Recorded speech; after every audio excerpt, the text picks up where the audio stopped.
I mean, it's fascinating always when you talk to people who aren't religious or who disparage the Judeo-Christian tradition upon which this entire culture was built, and they'll use Judeo-Christian terms, right? They'll use Judeo-Christian definitions of good and evil. They'll use Judeo-Christian notions of rights that don't exist in the absence of Judeo-Christian culture, right? They don't exist anywhere else on planet Earth for all time. Right. And you know, the idea that you haven't really thought these things through.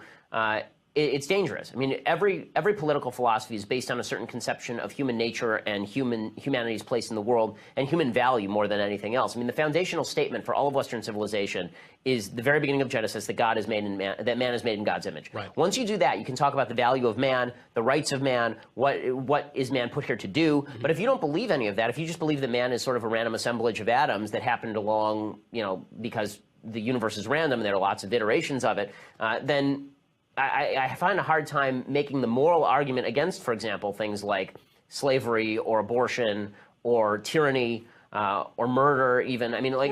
Or capital punishment on the flip side. Capital punishment. I mean, if you are basically just an ant, unless you're a Jainist and you believe all forms of life should equally be protected, but that's a religion too, you have to explain what makes human beings special and why is that specialness worthy of protection. It does lead to this, what it seems to me, disingenuous determinism. That seems to be the logical conclusion of that materialist thinking. But and disingenuous is the right word, because I think that what ends up happening, it's very weird, is when you talk to a lot of people who are atheists. Like I read Sam Harris's books, and I've met Sam, and I think Sam's a smart guy.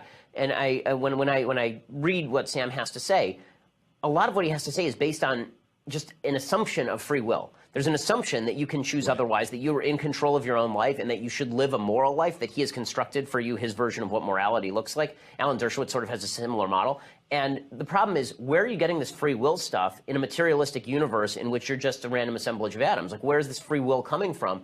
Where do you get that? And how do you square that with a materialist version of reality?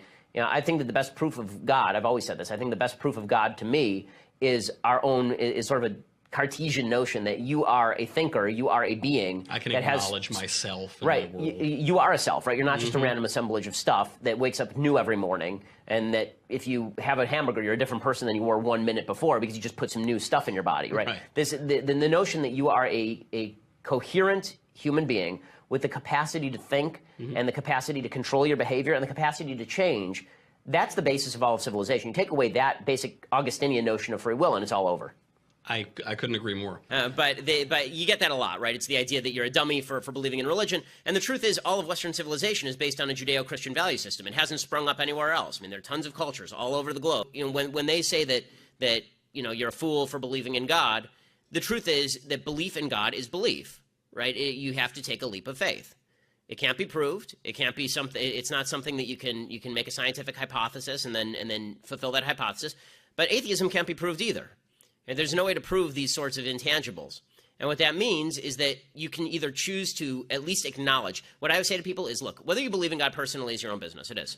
I don't really care particularly. As a religious person, I care about your soul. But as a political person, it's your own business. I don't care. But as a society, when we fail to acknowledge the value of Judeo-Christian religion steeped in the idea that every human being has equal worth under God, you end up very quickly devolving into a socialism that ends up demeaning human beings individually. Because there's never been a place on earth that wasn't like that. The fact is that the collective takes over. People worship. People are made to worship. And we will either worship God or we will worship the state. Or we'll worship ourselves. So, you know, I think that when it comes to defending religion, it's easier to defend the system of religion than particular religious belief because we all have different religions, we all have different religious beliefs. Even among Orthodox Jews, there's a lot of diversity of each individual has their own relationship with God, and you can't argue anybody else into your relationship with God. What you can say is, here is something that is unquestioned and undoubted. Judeo-Christian religion has created the foundation for the greatest civilization in the history of mankind, and ripping away the foundations of that civilization on behalf of a philosophy that really has never built anything without those roots in Judeo-Christian. Atheism, modern atheism, has its root in Judeo-Christian religion. It does. It doesn't exist in the Islamic world, right? Modern atheism, the freedom to be an atheist, only exists in the West. It only exists in the Judeo-Christian world. The freedoms that the left bases its whole worldview on are within a milieu that was created by a religion it despises.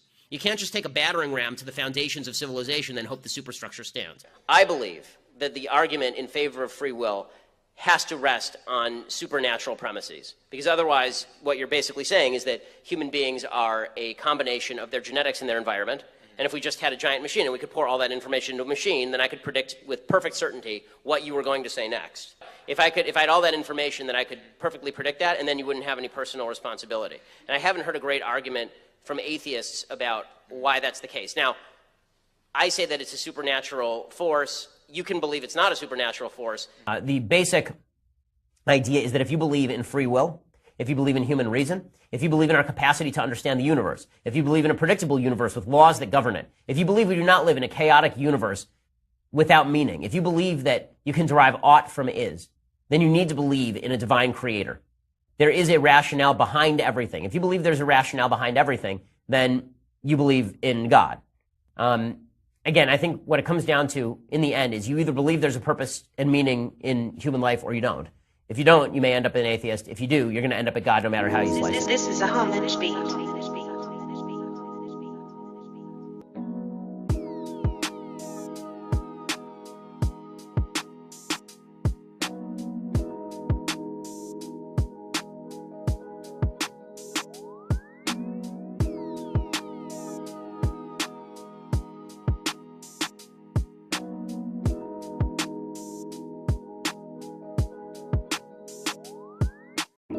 This is a homage beat.